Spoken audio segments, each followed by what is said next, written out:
Want to program a new or replacement key fob for your 2006 Chevy Silverado without paying dealership prices?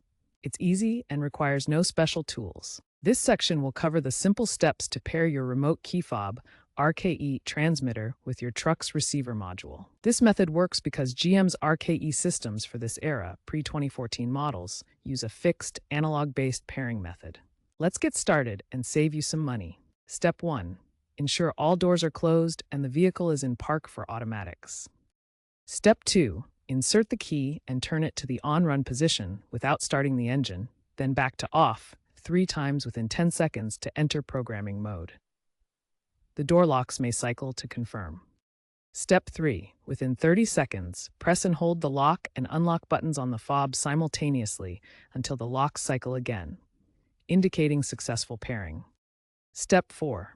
Repeat Step 3 for any additional fobs you want to program. Up to 4 can be programmed to a single vehicle. That's it. Your key fob should now be programmed and working. If you encounter issues, be sure the battery in the key fob is good.